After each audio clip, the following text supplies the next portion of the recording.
Your Excellency, the President of the Republic of Kenya and Commander-in-Chief of the Defense Forces, Dr. William Samoei Ruto, I want to assure you that today I will be very, very brief, because in your position as our President, you have all information concerning the working men and women across our country. I want to recognize the Cabinet Secretary, I want to recognize your Prime Cabinet Secretary, Honorable Dr. Musalia Mudavadi. I want to thank him also to have taken time to accompany you. I want also to recognize my own minister, or Cabinet Secretary, Minister of Labor, Social Protection, Mheshimiwa Dr. Alfred Mutua. All Cabinet Secretaries present, the Principal Secretary, Minister of Labor and Social Protection, State Department for Labor, Honorable Shadrach Mwangolo Mwadime, the Principal Secretary, Minister of Labor and Social Protection, State Department for Social Protection and Senior Citizen Affairs, Mheshimiwa Joseph Mogosi Motari. I want to recognize the Executive Director of the Federation of Kenya Employers, Sister Jacqueline Mugo, accompanied by her able President of the organization. Other Principal Secretaries present, Ambassadors and High Commissioners, Managing Trustee of our National Social Security Fund, Brother David Koros, the Acting Director General of the Industrial Training Authority, nowadays is known as NITA, National Industrial Training Authority, Sister Teresa Wasike. Other dignitaries present,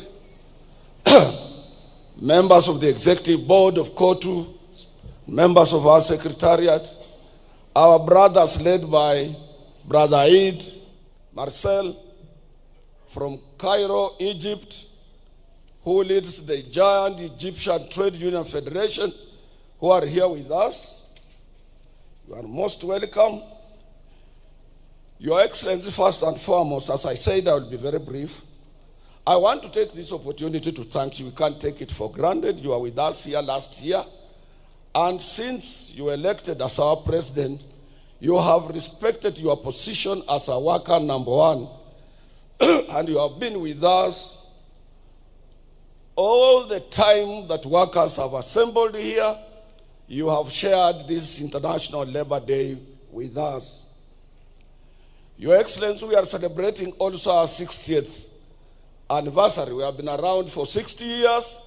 And in these 60 years, Your Excellency, I have been around as the leader of labor movement in this country for 24 years. And recently, Your Excellency, when we were with you in Nyanza, I did mention that you are my last president for me to serve. I have served all presidents of the Republic of Kenya. And I also assured shop stewards recently that as you see me here, I'm contemplating to exit. But then, because we have democracy, and there are people who are watching what we are doing, whether we are responsive to workers' needs or not, a section of my executive board met and gave another resolution, and they are confident in me. But I want to assure them, as much as we have heard our song, which says our solidarity is forever, we call ourselves brothers and sisters. This does not mean that as we enter into the new year, that it will be only Atwoli who can be able to lead labor movement. Our organization is democratic. We are free and independent. And among our affiliates, 42 of them, they know your capabilities, those who are affiliates, your abilities to articulate issues concerning working men here and across the globe, and they will make a decision. and we will respect their decision. Your Excellency, our this year's theme is self-reliance in production is the key to economic growth. Your Excellency, unless we are in producing, unless we are in manufacturing, unless we are attracting foreign exchange, our economy can hardly grow. But if we produce and we support you towards that direction, we will be in a position to spur economic growth and create more employment for our young men and women. Your Excellency, as Kenyan workers, we remain alive to the fact that global political trends largely affect market dynamics and the prospects for growth and employment creation. Some of the problems that face us are not only unique to us here, but some are global. But if we are together with you, Your Excellency, if we work hard, if we produce more, we can overcome all these global economic challenges.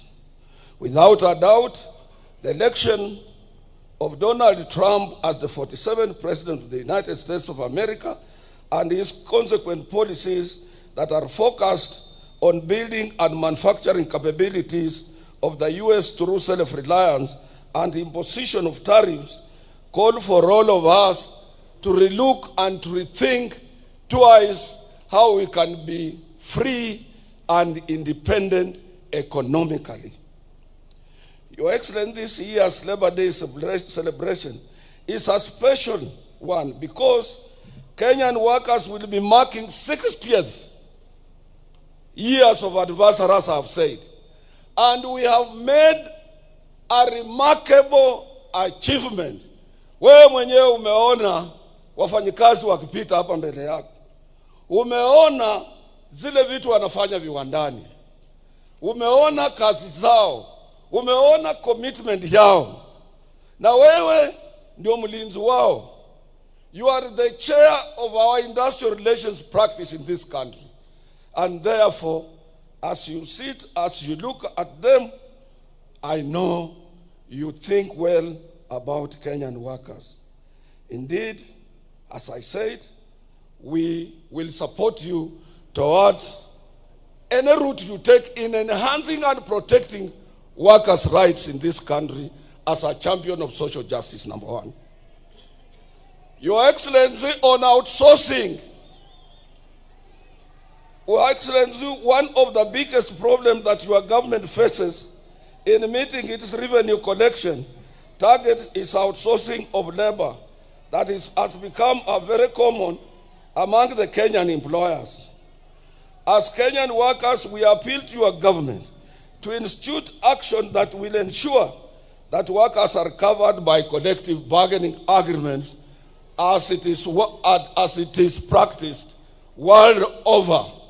And the outsourced people have an opportunity to contribute to our revenue through statutory deductions as other permanent employees. Your Excellency, we can also foster self-reliance in production, particularly in key sectors like agriculture, manufacturing, and also supporting micro, small, and medium enterprises. As I said, Your Excellency, I don't want to take a lot of your time. Kwa ajili sijui umetubebea nini. Naweza ongea sana na urudi na ile kitu umebebea wa Kenya. Your Excellency, you have seen the textile industry here. It is our wish that we support our textile industry. Because when we were growing, we had Kikomi, we have Raymond, we have Rivertex, we had Thika, textile milling machines. We had everywhere in Kenya, we were producing textile materials. We need to go back there, Your Excellency, and we will support you to create more employment. Lastly, I shouldn't say last, but second or third to last, I want to take this opportunity to thank you. Last week you went to China, and we in Central Organization of Trade Unions, We work closely with all Chinese Federation of Trade Unions. And Chinese, Your Excellency, most of them are genuine and they support Africa genuinely. But since our policy, foreign policy and our Kenya's policies of a non-alignment, we work with every nation.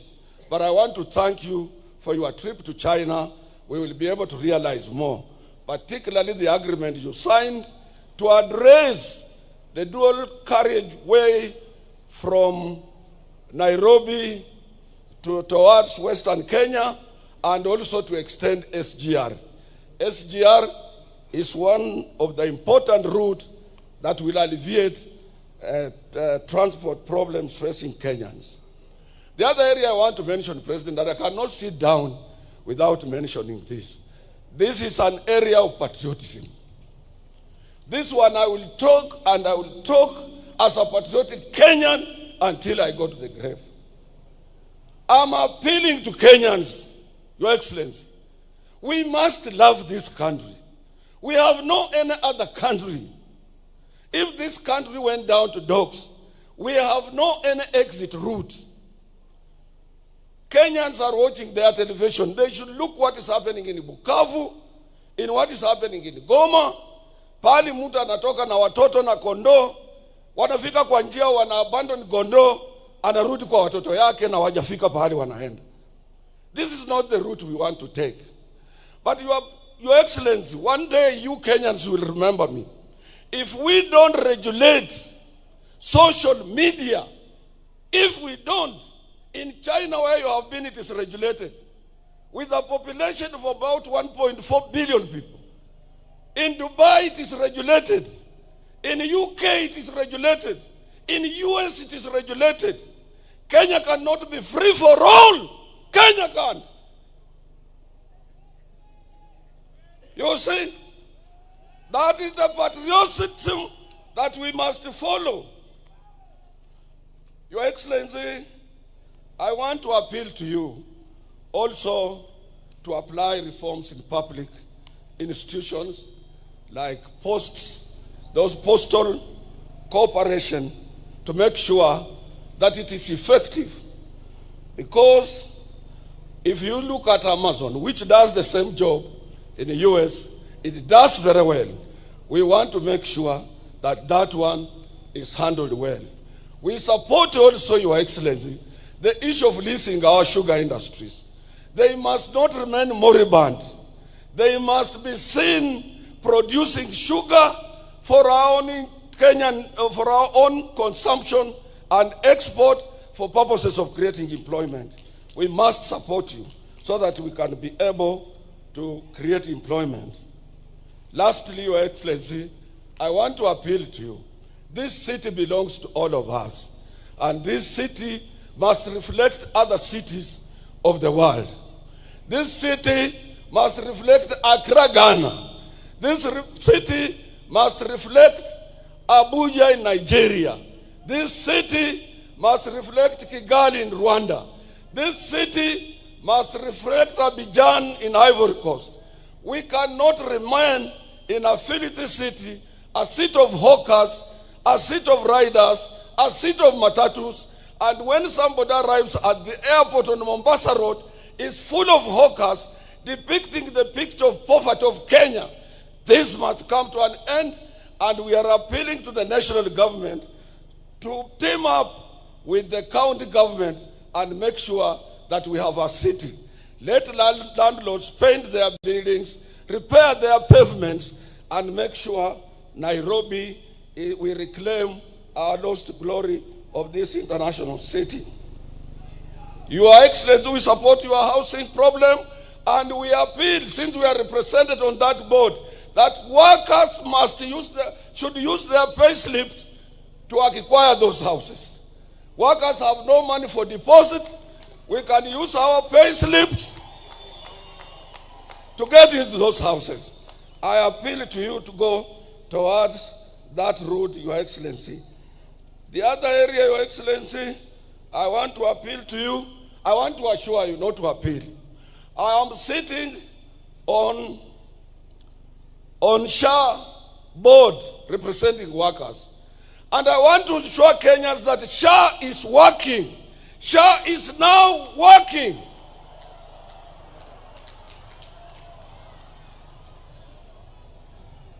Lastly, Your Excellency, I want to support the managing trustee, Chorus of NSSF. He has done a commendable job.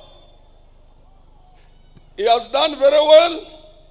And as I'm talking, since we implemented the new act, NSSF has realized 220 billion for Kenyans, and we must rally behind the managing trustee of the NSSF.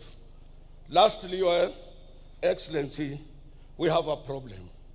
You saw workers here with placards saying, let us carry out ratification on ILO Convention number 189 to protect our domestic workers.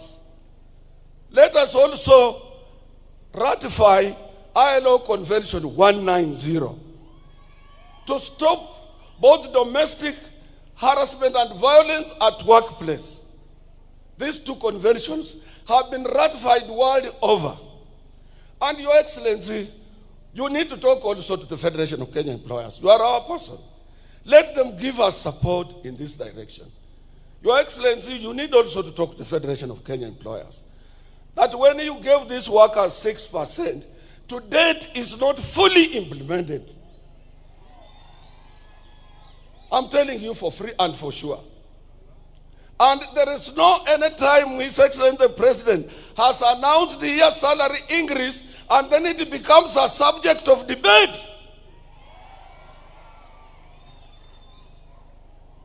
And when it comes to ILO Convention, it will be your government that will be accused at the International Labour Organization. It will not be COTU, it will not be the Federation of Kenya Employers. So anybody frustrating the ratification of ILO 189 and Convention 190 is frustrating your government. Anybody who doesn't want that 6% you gave us to be fully implemented, he's not frustrating workers, but he's frustrating the government.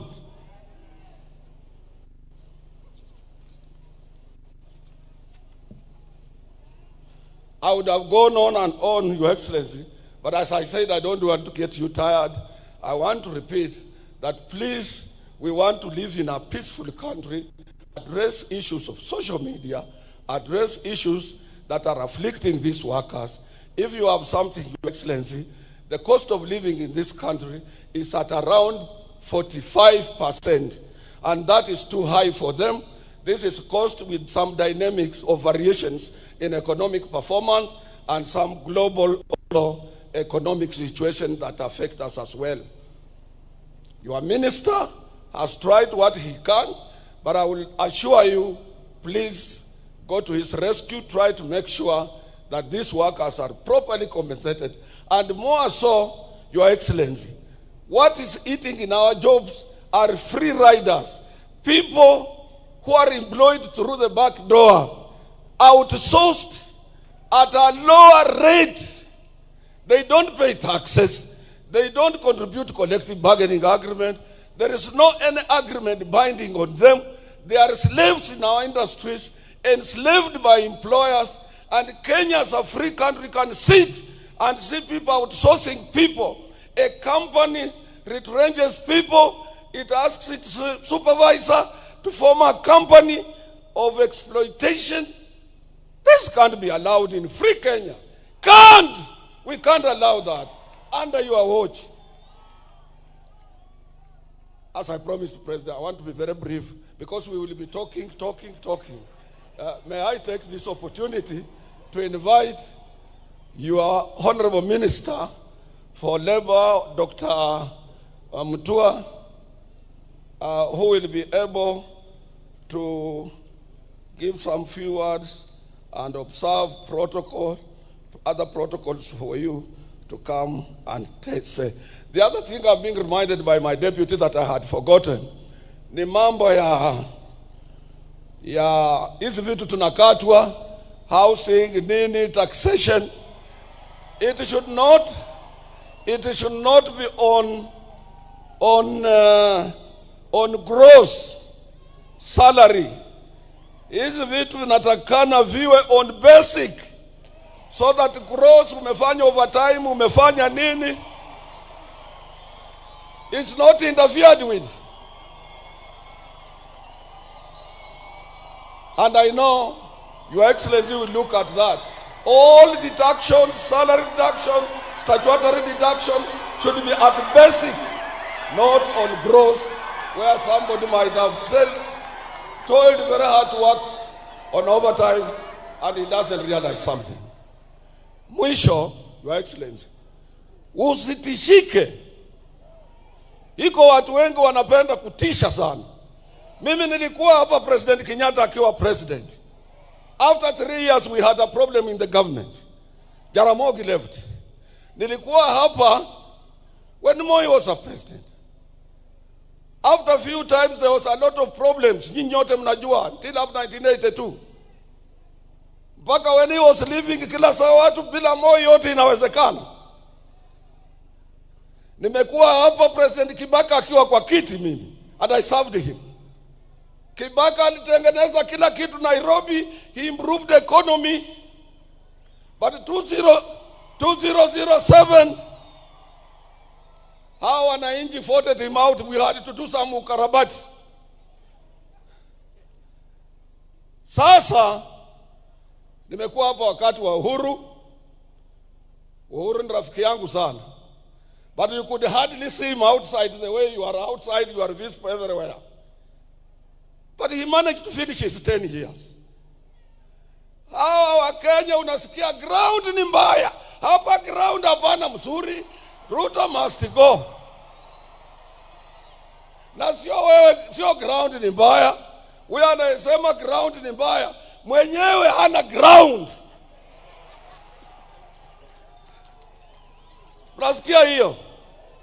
Wacha tuwache mtu amalize kazi yake.